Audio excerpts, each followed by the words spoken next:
and this is my 6th video. So write down what you think today's thing is. 5, 4, 3, 2, 1. Did y'all do it?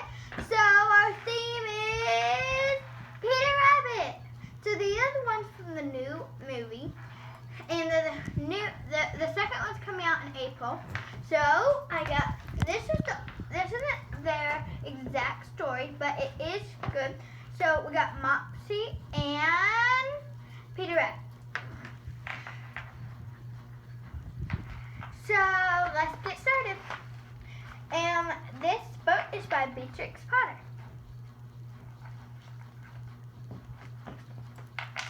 And I would say that y'all should watch their movie.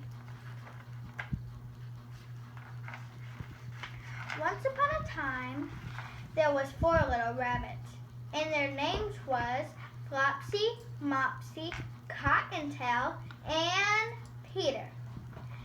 They lived with their mother in a sand bank underneath the root of a very big fir tree. "Now, my dears," said old Miss Rabbit, "one morning you may go into the fields or down the lane, but don't go into Mr. McGregor's garden. Your father had an accident there. He was put in a pie by Mrs.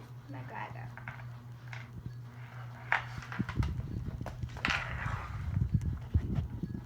Beatrix Potter, we do a Who Was project at my school, and Beatrix Potter was one of my best friends who dressed up as that. Now run along and don't get into mischief. I am going out. Then old Mrs. Rabbit took a basket and her umbrella and went through the woods to the baker's. She bought a loaf of brown bread and 5 currant buns. Flopsy, Mopsy, and Cottontail, who were good little bunnies, went down the lane to gather blackberries. Blackberries sound good.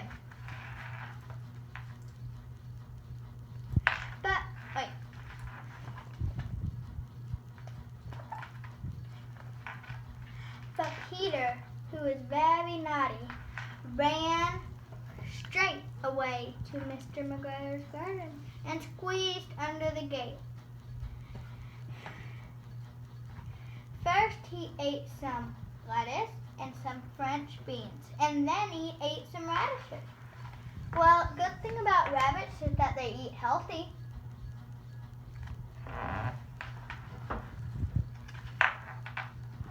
And then, feeling rather sick, he went to look for some parsley. But round the end of a cucumber frame, whom should he meet but Mr. McGregor? Mr. McGregor was on his hands and knees planting out young cabbages. But he jumped up and ran after Peter, waving a rake and calling out, "Stop, thief!" So, I have a question. If he wasn't and then feeling rather sick, why would he eat some more? Whoever does that, well, sometimes that is.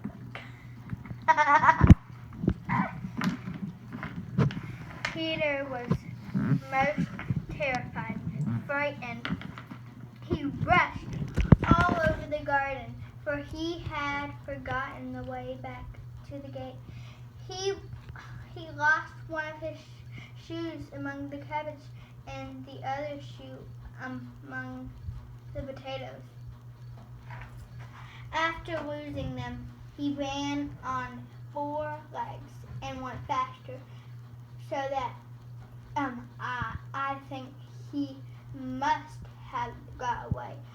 all together if he had not unfortunately run into a gooseberry net and got caught by the large button on his jacket. It was a blue jacket with brass buttons, quite new.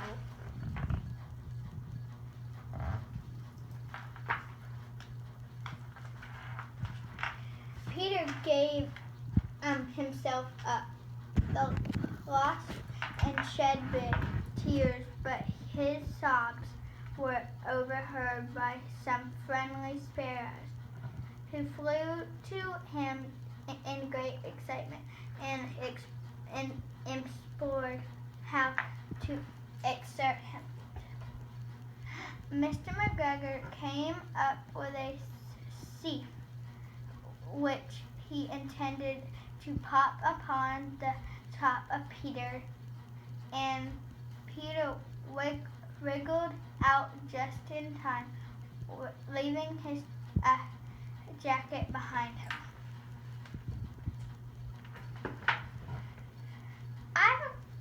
Write down in the comments who's your favorite character from Peter Rabbit. And rushed into the tool shed and jumped into a can. It would have been a beautiful thing to hide in if it had not had so much water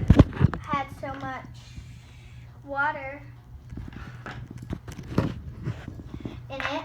Mr. McGregor was quite sure that Peter was somewhere in the tool shed, perhaps hidden underneath a flower pot. He began to turn them over carefully, looking under each. Presently, Peter sneezed. Curtis, shoot. Mr. McGregor was after him in no time.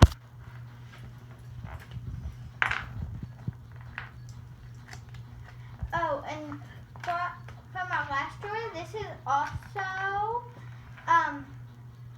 also from Dolly Parton's Imagination Library. So,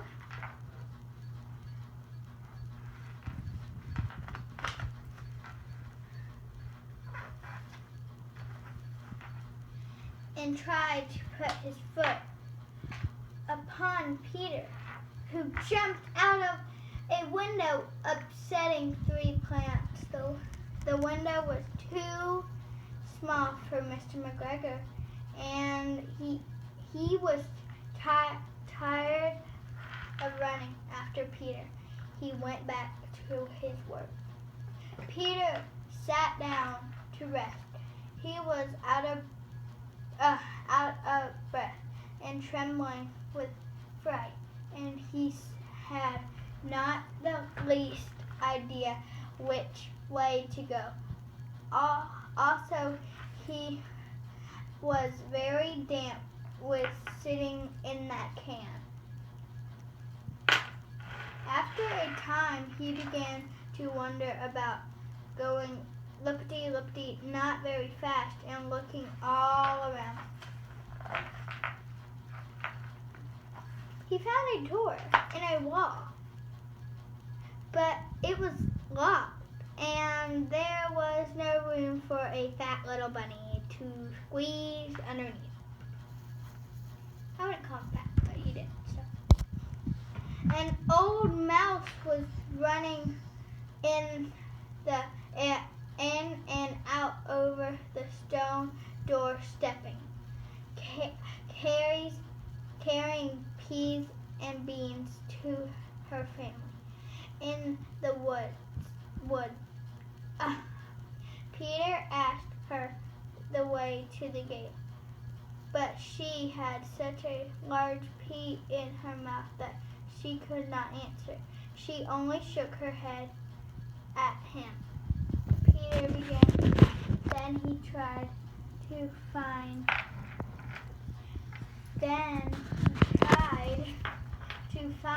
his way straight across the garden.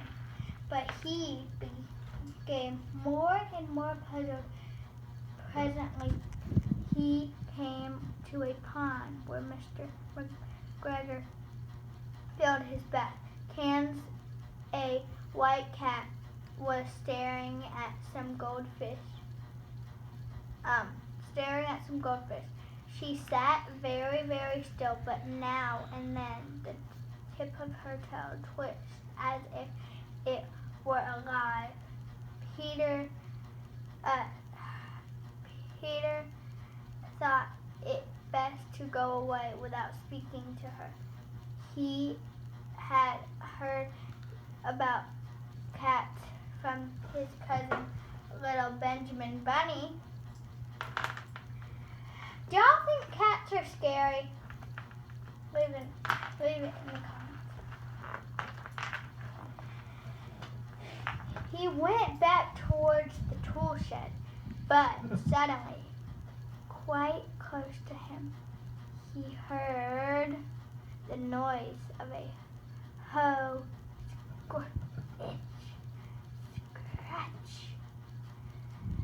scratch. Peter scuttered underneath the bush, but presently, as nothing happened, he came out and climbed upon a wheelbarrow and peeped over.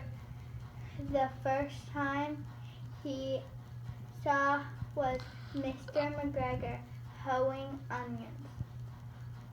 His back was turned towards Peter, and beyond him was the gate. Peter got down very quietly off the wheelbarrow and started running as fast as he could go along a straight walk behind some black curtain bushes. Mr. McGregor caught sight of him as at the corner, but Peter did not care. He slipped underneath the gate and was safe at last in the wood outside the garden. That's a pretty fast, and he didn't care anymore. I got that confident. Maybe I was starting to have a picture. Oh, the birds are there with him.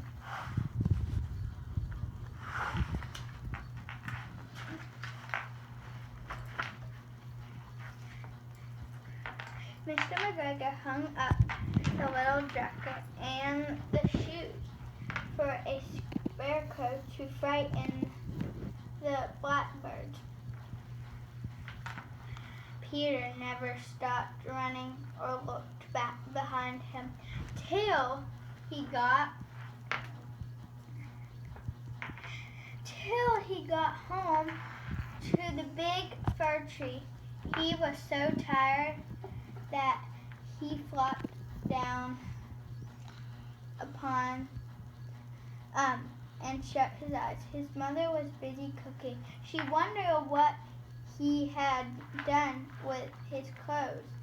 It was the second little jacket and pair of shoes that Peter had lost in a fortnight.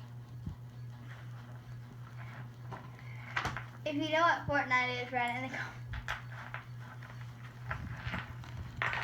I am sorry to say that Peter was not very well during the evening. His mother put him to bed and made some camille tea, and she gave dose of it to Peter. 1 tablespoonful to be taken at bedtime. But Flopsy, Mopsy, and Cottontail had bread and milk and blackberries for dinner.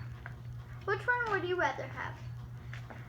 Soup or bread, milk, and blackberries? And thank you for tuning in today. So have a good day, and I hope you enjoyed the story.